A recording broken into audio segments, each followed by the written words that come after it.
పోస్టులను సిగ్గు నిరుద్యోగులతో చెలగట్టమా, నిరుద్యోగుల జీవితాలతో చెలగట్టమా. ఖబర్దార్ రేవంత్ రెడ్డి.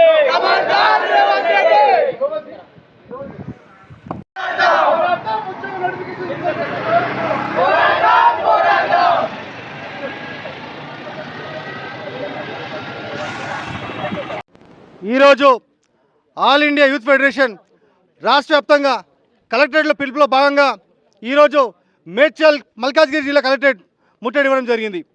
ఏఐవైఎఫ్గా అనేక రకమైన డిమాండ్లు రాష్ట్ర ప్రభుత్వాన్ని మేము హెచ్చరిస్తూ ఉన్నాం. ఒకవైపు ఖాళీగా ఉన్న ఉద్యోగ పోస్టులను వెంటనే భర్తీ చేయాలని, అదేవిధంగా ఎక్కడైతే ప్రభుత్వ పాఠశాలలు ఉన్నాయో కనుమరుగైపోతా ఉన్నాయో వాటి పూర్తి స్థాయిలో కూడా ఫెసిలిటీస్ లేవు. దాని మీద కూడా ప్రభుత్వం వెంటనే ఒక కమిటీ వేసి పూర్తి స్థాయిలో, ఎందుకంటే వారం ముందుండగానే స్కూల్ పాఠశాలలు రీఓపెన్ అవుతా ఉన్నాయి కాబట్టి ఖచ్చితంగా పూర్తి స్థాయిలో పాఠ్యపుస్తకాలు, యూనిఫామ్లు కూడా విడుదల చేయాలని చెప్పి డిమాండ్ చేస్తూ ఉన్నాం. అంతేకాకుండా దాదాపు కొన్ని సంవత్సరాల నుంచి పెండింగ్లో ఉన్న స్కాలర్షిప్లు వెంటనే విడుదల చేయాలని చెప్పి అఖిల భారత విద్యార్థి సమైక్య పెద్ద ఎత్తున డిమాండ్ చేస్తూ ఉంది. ఎందుకంటే కేవలం స్కాలర్షిప్లు నమ్ముకొని, అదేవిధంగా ఫీజు రియంబర్స్మెంట్ నమ్ముకొని అనేక మంది పేద బడుగు బలిగిన వర్గాలకు సంబంధించిన విద్యార్థులు ఉన్నారు. కేవలం చదువుకి దూరం అయ్యే ప్రమాదం ఉంది. కాబట్టి ఖచ్చితంగా రాష్ట్ర వ్యాప్తంగా ఉన్న పెండింగ్లో ఉన్న స్కాలర్షిప్లు, ఫీజు రియంబర్స్మెంట్లు వెంటనే రిలీజ్ చేయాలని చెప్పి మేము కూడా రాష్ట్ర ప్రభుత్వాన్ని హెచ్చరిస్తూ ఉన్నాం.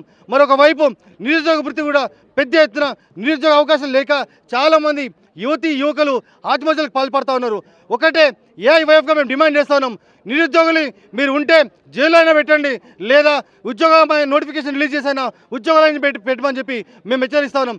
రానున్న రోజులు కూడా పెద్ద ఎత్తున నిరుద్యోగులు కలుపుకోపోని రానున్న రోజులు కూడా ఈ నిరుద్యోగం సంబంధించి పెద్ద ఎత్తున ఆందోళనకి, అదేవిధంగా సీఎం ఇంటికి కూడా ముట్టడిస్తామని చెప్పి మేము డిమాండ్ చేస్తూ ఉన్నాం. ఆల్ ఇండియా యూత్ ఫెడరేషన్ రాష్ట్ర ప్రధాన కార్యదర్శి ఈరోజు తెలంగాణ రాష్ట్రంలో దాదాపు అధికారంలోకి వచ్చినటువంటి ప్రజాప్రభుత్వం, కాంగ్రెస్ ప్రభుత్వము, రేవంత్ రెడ్డి గారు ఎన్నికల సమయంలో, అదేవిధంగా ఎన్నికల అనంతరం గెలుపొందిన తర్వాత కూడా ఈ రాష్ట్రంలో నిరుద్యోగ సమస్యను అంతమొందిస్తానన్నారు. కానీ రేవంత్ రెడ్డి గారు పాలనలోకి వచ్చిన తర్వాత 1,00,000 ఉద్యోగ నోటిఫికేషన్ సంబంధించి ఇతర ఖాళీలను భర్తీ చేస్తానని చెప్పి చాలా ప్రగల్భాలు పలికారు. కానీ ఈరోజు రేవంత్ రెడ్డి గారు స్పష్టంగా చెప్పాల్సిన అవసరం ఉంది. ఎందుకంటే ఎన్నికల సమయంలో మీరు అబద్ధాలను పూర్తిగా ప్రచారం చేశారనేది మీరు ముక్కు నేలకు రాయాలని చెప్పి మేము ఆల్ ఇండియా యూత్ ఫెడరేషన్గా డిమాండ్ చేస్తున్నాం. నిజంగా మీరు అధికారంలోకి వచ్చిన తర్వాత 1,00,000 ఉద్యోగాలు అన్నారు, కనీసం ఇప్పటివరకు 10,000 ఉద్యోగాలు కూడా భర్తీ చేయలేదు. ఈరోజు ప్రధానంగా చూస్తే అనేక శాఖలు కూడా కాంట్రాక్టు, అదేవిధంగా అవుట్సోర్సింగ్ సంబంధించిన ఉద్యోగాలు తీసుకుంటున్నారు. మీరు ప్రకటన చేసింది శాశ్వత ఉద్యోగాలు ఇస్తారన్నారు. కాబట్టి ఇది పూర్తిగా విరుద్ధమైనటువంటి చర్య.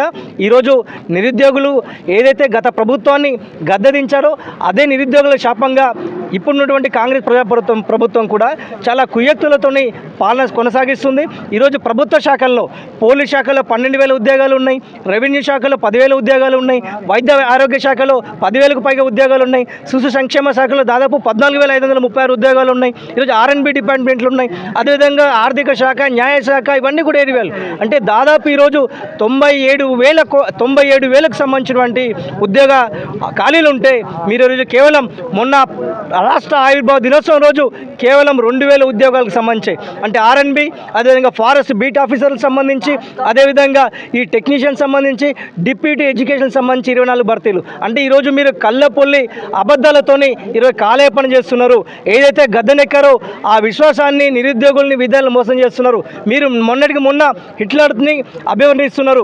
నిజంగా ప్రభుత్వ విద్యారంగం మీద చిత్తశుద్ధి ఉంటే మీరు మొన్న మాట్లాడారు కదా, 24,000 ప్రభుత్వ పాఠశాలని 4,000కి కుదిస్తున్నారని చెప్పి. మీ నిజంగా ప్రభుత్వ విద్యారంగం మీద చిత్తశుద్ధి ఉంటే ఈరోజు మీరు తీసుకున్నటువంటి నిర్ణయం కారణంగా దాదాపు గ్రామీణ ప్రాంతాల్లో ఉన్నటువంటి గిరిజనులు, అనేక మంది విద్యార్థులు నష్టపోయినటువంటి విద్యార్థులు, అంటే నష్టం జరిగేటటువంటి ఉంది. వారందరూ కూడా ఉన్నత విద్యకు దూరం అయ్యేటటువంటి పరిస్థితి ఉంది. కాబట్టి రేవంత్ రెడ్డి సర్కార్ మీకు హెచ్చరిస్తుంది, మీరు అబద్ధపు మాటలు చెప్తే పూర్తిగా నమ్మేటటువంటి పరిస్థితి లేదు.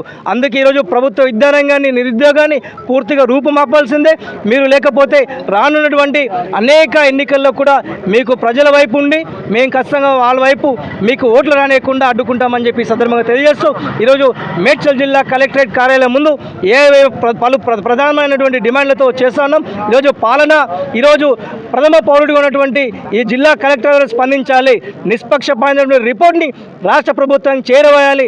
దానికి అనుగుణంగా మన జిల్లాలో కూడా నిరుద్యోగాన్ని తగ్గించడానికి ప్రభుత్వ రంగ సంస్థలను ఏర్పాటు చేయాలని చెప్పి మేము ఏవేగా డిమాండ్ చేస్తూ ఉన్నాం.